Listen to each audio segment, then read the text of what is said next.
ಸ್ನೇಹಿತರೆ ಎಲ್ಲರೂ ನಮಸ್ಕಾರ. ಮುರಳಿ ಜೊತೆಗೆ ಸ್ವಾಗತ. ನೋಡಿ, ಇವತ್ತು ಒಂದು ಕೇಸರಿ ಬಾತ್ ಮಾಡ್ತಾ ಇದ್ದಾರೆ. ಕೇಸರಿ ಬಾತ್ ಇದು ಒಂದು ಆರ್ಡರ್ ಬಂದಿದೆ, ಒಂದು ಹೋಟೆಲ್ಗೆ ಆರ್ಡರ್ ಬಂದಿರೋಂಥದ್ದು. ಇದು ಉಡುಪಿ ಸ್ಟೈಲಲ್ಲಿ ಯಾವ ರೀತಿ ಒಂದು ಕೇಸರಿ ಬಾತ್ ಮಾಡ್ತಾರೆ ಅಂತ ಬಿಟ್ಟು ತೋರಿಸ್ಕೊಡ್ತೀನಿ ಬನ್ನಿ. ಕೇಸರಿ ಬಾತ್ ಮಾಡೋದಕ್ಕೆ ಸಕ್ಕರೆ ತೊಗೊತಾ ಇದ್ದಾರೆ. ಸಕ್ಕರೆ 1 kg, 2 ಕಾಲ. ನೋಡಿ, 2.25 kg ಸಕ್ಕರೆ ತೊಗೊಂಡಿದ್ದಾರೆ. ಸ್ನೇಹಿತರೆ ನೋಡಿ, ಈಗ ಚಿರೋಟಿ ರವೆ ಹಾಕ್ಕೊತಾ ಇದ್ದಾರೆ. ಚಿರೋಟಿ ರವೆ 1.5 kg. ನೋಡಿ, ಅದು 1 ಲೀಟ್ರಲ್ಲಿ 1.5 ಲೀಟ್ರಷ್ಟು, ಒಂದು ಲೀಟ್ರದಲ್ಲ ಅದು. ನೋಡಿ, 1 ಲೀಟ್ರಲ್ಲಿ 1.5 ಹಾಕ್ಕೊಂಡಿದ್ದಾರೆ. 1.5 ಹಾಕ್ಕೊಂಡಿರೋಂಥದ್ದು. ಸಕ್ಕರೆ 2 ಕಾಲು ಹಾಕ್ಕೊಂಡಿರೋಂಥದ್ದು. ನೋಡಿ, ಇದರಲ್ಲೇ ಗೋಡಂಬಿ ಹಾಕ್ಕೊತಾ ಇದ್ದಾರೆ. ಒಂದು ಗೋಡಂಬಿ ಸ್ವಲ್ಪ, ಮತ್ತು ದ್ರಾಕ್ಷಿ, ಒಣ ದ್ರಾಕ್ಷಿ. ನೋಡಿ, ಅದ್ರ ಮೇಲ್ಗಡೆ ಲವಂಗ ಹಾಕ್ಕೊಂಡಿದ್ದಾರೆ. ಲವಂಗ ಒಂದು 25ರಿಂದ 30 ಲವಂಗ ಹಾಕ್ಕೊಂಡಿದ್ದಾರೆ. ನೋಡಿ, ಸಕ್ಕರೆಗೆ ಸ್ವಲ್ಪ ಏಲಕ್ಕಿ ಪುಡಿ ಹಾಕ್ಕೊಂಡಿದ್ದಾರೆ. ಇದು ಸಕ್ಕರೆ ಮತ್ತು ಏಲಕ್ಕಿ ಪುಡಿ ಮಾಡಿ ಹಾಕ್ಕೊಂಡಿರೋಂಥದ್ದಲ್ಲ. ಪುಡಿ ಮಾಡಿ ಸ್ವಲ್ಪ ಹಾಕ್ಕೊಂಡಿದ್ದಾರೆ. ಸ್ವಲ್ಪ ಲೆಮನ್ ಯೆಲ್ಲೋ ಕಲರ್ ಹಾಕ್ಕೊಂಡಿದ್ದಾರೆ. ಕಲರ್ಗೋಸ್ಕರ ಇದನ್ನ ಸ್ವಲ್ಪ ಹಾಕ್ಕೊಂಡಿರೋಂಥದ್ದು. ಇದು ಆ ಕೇಸರಿ ಕಲರ್ ಹಾಕಿದ್ರೇ ಅದು ಕೇಸರಿ ಬಾತ್ಗೆ ಒಂದು ಚೆನ್ನಾಗಿ ಕಾಣಿಸೋದು. ಇಲ್ಲ ಅಂತಂದರೆ ಒಂದು ವೈಟಾಗಿ ಕಾಣಿಸಿದ್ರೆ ಅದು ಅವರು ಬೇಡ ಅಂತಾರೆ. ಅದಕ್ಕೋಸ್ಕರ ಇದು ಒಂದು ಕಲರ್ ಹಾಕ್ಕೊಂಡು, ಇದು ಒಂದು ಆರ್ಡ್ರ್ ಬಂದಿದೆ ಆ ಹೋಟೆಲ್ಗೆ ಆರ್ಡ್ರ್ ಬಂದಿರೋದಕ್ಕೋಸ್ಕರ ಇದು ಮಾಡ್ತಾರಂಥದ್ದು. 4.5 ಲೀಟ್ರ್ ನೀರಾ? ನೋಡಿ, 4.5 ಲೀಟ್ರು ನೀರು ಹಾಕ್ಕೊಂಡಿದ್ದಾರೆ. 4.5 ಲೀಟ್ರ್ ನೀರು ಹಾಕ್ಕೊಂಡು ಅದರಲ್ಲೇ ಪೈನಾಪಲ್ ಹಾಕ್ಕೊಂಡಿದ್ದಾರೆ. 1/4 kgಯಿಂದ ಒಂದು ಅರ್ಧ kg ಆಗೋಷ್ಟು ಒಂದು ಪೈನಾಪಲ್ ಸಣ್ಣಕ್ಕೆ ಕಟ್ ಮಾಡಿ ಹಾಕ್ಕೊಂಡಿರೋಂಥದ್ದು. ಒಂದು ಪೈನಾಪಲ್ ಹಾಕ್ಕೊಂಡು ಈಗ ನೀರನ್ನ ಬಿಸಿ ಮಾಡ್ಕೊತಾ ಇದ್ದಾರೆ. ಫ್ಲೇವರ್ ಇರುತ್ತೆ. ಒಂದು ಪೈನಾಪಲ್ ಹಾಕಿದ್ದೀವಿ, ಅದು ನೀರಲ್ಲಿ ಬೇಯಿಸ್ಕೊಳ್ಳೋದ್ರಿಂದ ಫ್ಲೇವರ್ ಚೆನ್ನಾಗಿ ಬರುತ್ತೆ. ಅದು ಬೆಂದ್ಬಿಡುತ್ತೆ. 1.5 kg ರವೆಗೆ 4.5 ಲೀಟರ್ ನೀರು. ಹೌದು. ನೀರು ಹಾಕ್ಕೊಂಡು ಈಗ ಕುದಿಸ್ಕೊಂಡಿರ್ತೀವಿ. ಆಮೇಲೆ ರವೆ ಫ್ರೈ ಆದಮೇಲೆ ನೀರು ಹಾಕೊತೀವಿ. ಹಾಗೆ ನೋಡಿ, ಈಗ ಕುದಿ ಬರ್ತಾ ಇದೆ. ಇದನ್ನ ಚೆನ್ನಾಗಿ ಕುದಿಸ್ಕೊಂತೀರಾ? ಇದು ಒಂದು 1 ಸೆಕೆಂಡ್ ಅಷ್ಟೇ. ಕುದಿ ಬಂದಾಗ ಎತ್ತಿ ಆ ಕಡೆ ಇಟ್ಟು. ಓಕೆ. ನೋಡಿ, ಈ ಥರ ಕುದಿ ಬಂದಮೇಲೆ ಇದನ್ನ ಇಳಿಸ್ಕೊತಾರೆ. ಎಷ್ಟು ಒಂದು 10 ಸೆಕೆಂಡ್ ಈ ಥರ ಕುದಿ ಬಂದಮೇಲೆ ಇದನ್ನ ಸೈಡ್ ಎತ್ತಿ ಇಟ್ಕೊಂಡು ಮತ್ತೆ ಕೇಸರಿ ಬಾತ್ಗೆ ಮಾಡೋಣ. ಕೇಸರಿ ಬಾತ್ ಪೈನಾಪಲ್ ಸ್ಮೆಲ್ ಅನ್ನೋದು ತುಂಬ ಸಖತ್ತಾಗಿ ಬರ್ತದೆ. ಸ್ನೇಹಿತರೆ ನೋಡಿ, ತುಪ್ಪ ಒಂದು ಅರ್ಧ ಲೀಟ್ರ್ ತುಪ್ಪ ಹಾಕ್ಕೊಂಡಿದ್ದಾರೆ. ಅರ್ಧ ಲೀಟ್ರ್ ಎಣ್ಣೆ ಹಾಕ್ಕೊಂಡಿದ್ದಾರೆ. ಎಣ್ಣೆ ತುಪ್ಪ ಹಾಕ್ಕೊಂಡು ಈಗ ಬಿಸಿ ಮಾಡ್ಕೊತಾ ಇದ್ದಾರೆ. ನೋಡಿ, ಆಗಲೇ ರವೆಗೆಲ್ಲಾನು ಹಾಕ್ಕೊಂಡು ಇಟ್ಕೊಂಡಿದ್ರಲ್ಲ, ಅದನ್ನೆಲ್ಲನೂ ಈಗ ಅದು ಬಿಸಿ ಆಗಿದೆ. ಎಣ್ಣೆ ಬಿಸಿ ಆಗಿದೆ. ಬಿಸಿ ಆದಮೇಲೆ ಇದನ್ನೆಲ್ಲ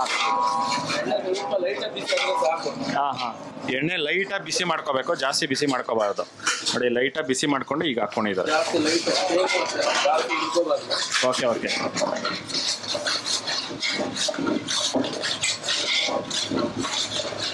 ಜಾಸ್ತಿ ಫ್ಲೇಮ್ ಇಟ್ಕೊಂಡ್ಬಿಟ್ರೆ ರವೆ ಸುಟ್ಟೋಗ್ಬಿಟ್ರೆ ಫ್ರೈ ಕ್ಲೀನಾಗಿ ಆಗಲ್ಲ. ಓಕೆ. ಸ್ವಲ್ಪ ಬ್ಲ್ಯಾಕ್ ಆಗಿಬಿಡುತ್ತೆ. ನೋಡಿ, ಲೈಟಾಗಿ ಒಂದು ಸ್ವಲ್ಪ ಯಾವಾಗಲೂ ದಪ್ಪ ಪಾತ್ರೆ ಯೂಸ್ ಮಾಡಬೇಕು. ದಪ್ಪ ಪಾತ್ರೆ ಸಿಕ್ಕಿರುವಂಥದ್ದು. ಯಾಕಂದರೆ ಲೈಟ್ ಆಗಿದ್ರೆ ತಳ ಸೀದ್ಬಿಡುತ್ತೆ. ನೋಡಿ, ದಪ್ಪ ಪಾತ್ರೆ ಯೂಸ್ ಮಾಡ್ಬೇಕಂತ. ತಿರ್ಸ್ಕೊಳ್ಳೋದೇ ಇರೋದು. ನೋಡಿ, ಈ ಥರ ಕಂಟಿನ್ಯೂಸ್ ಆಗಿ ಇದನ್ನ ಮಿಕ್ಸಿಂಗ್ ಮಾಡ್ತಾನೆ ಇರಬೇಕು. ಸ್ವಲ್ಪ ಬಿಟ್ಟೆ ಅಂದರೆ ಇದಾಗುತ್ತೆ. ಓಕೆ. ರವೆ ಅಲ್ಲ. ನೋಡಿ, ರವೆ ಅನ್ನೋದು ಅಂಟು ಬರುತ್ತೆ. ಆ ಕಾರಣಕ್ಕೆ ಇದನ್ನ ಮಿಕ್ಸಿಂಗ್ ಮಾಡ್ತಾನೆ ಇರಬೇಕು. ಇಲ್ಲ ಅಂತಂದರೆ ಸೀದೋದ್ರಂದ್ರೆ ಚೆನ್ನಾಗಿರೋದಿಲ್ಲ.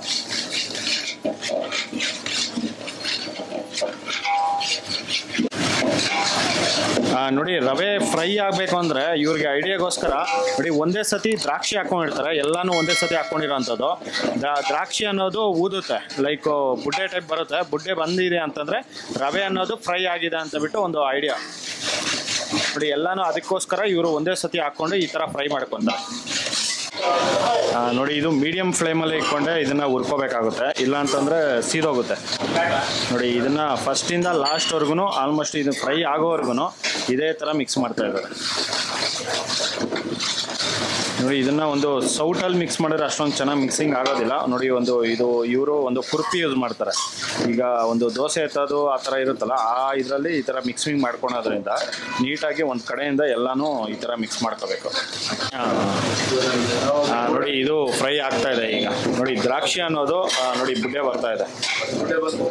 ನೋಡಿ ಈ ಥರ ಬುಡ್ಡೆ ಬರಬೇಕು ದ್ರಾಕ್ಷಿ ಅನ್ನೋದು.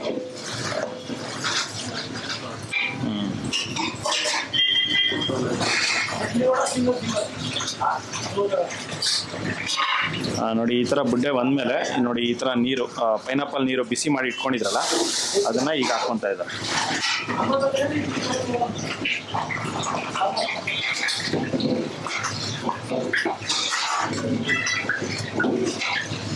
ನೋಡಿ ಈ ಥರ ಒಳ್ಳೆ ಬಿಸಿ ಮಾಡಿ ಹಾಕೋದ್ರಿಂದ ಒಂದು ಒಳ್ಳೆ ಟೇಸ್ಟು, ಒಳ್ಳೆ ಫ್ಲೇವರು, ಒಂದು ಪೈನಾಪಲ್ ಫ್ಲೇವರು ತುಂಬ ಚೆನ್ನಾಗಿರುತ್ತೆ.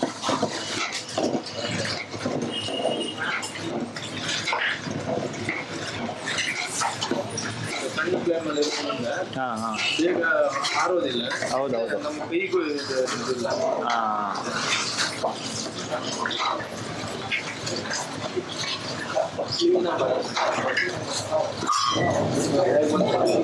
ಹೌದು.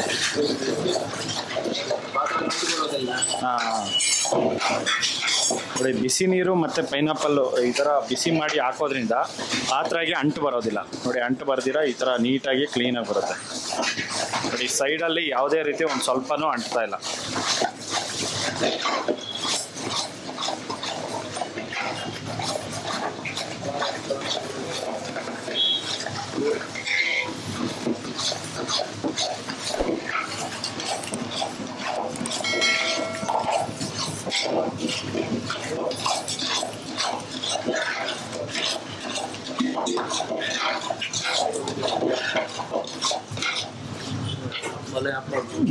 ನೋಡಿ ಈಗ ಒಲೆ ಆಫ್ ಮಾಡ್ಕೊಂಡಿದ್ದಾರೆ.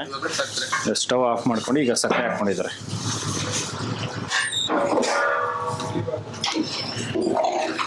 ನೋಡಿ 1.5 kg ರವೆಗೆ 2.5 kg ಸಕ್ಕರೆ ಹಾಕ್ಕೊಂಡಿರೋಂಥದ್ದು.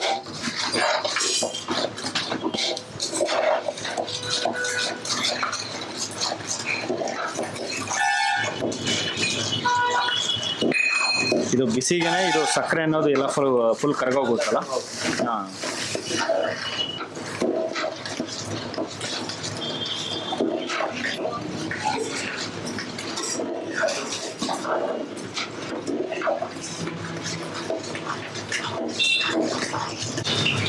ನೋಡಿ ಅದ್ರ ಮೇಲ್ಗಡೆ ತುಪ್ಪ ಹಾಕ್ಕೊತಾ ಇದ್ದಾರೆ.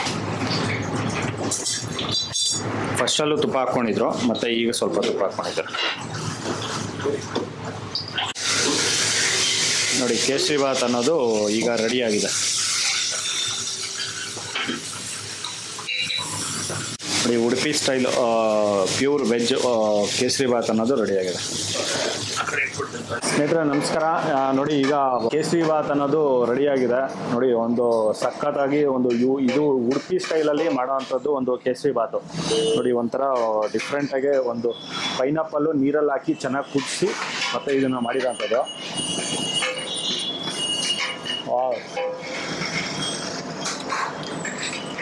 ಎಕ್ಸಲೆಂಟು, ಸೂಪರ್ ಆಗಿದೆ.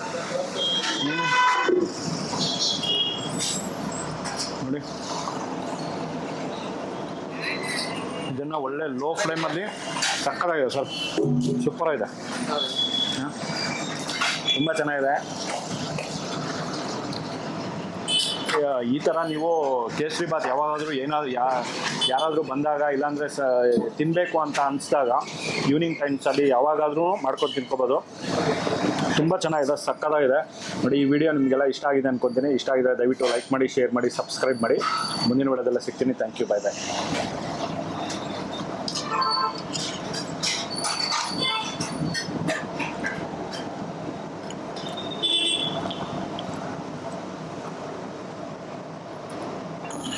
ಕೆ 1.5 kg ರವೆಗೆ 4.25 ಲೀಟ್ರ್ ನೀರು ಹಾಕ್ಕೊಂಡು ಇದು ಮಾಡಿರೋವಂಥದ್ದು. ತುಂಬ ಸಕ್ಕತ್ತಾಗಿ ಬೆಂದಿದೆ, ನೀಟಾಗಿ ಬೆಂದಿರೋವಂಥದ್ದು ಇದು.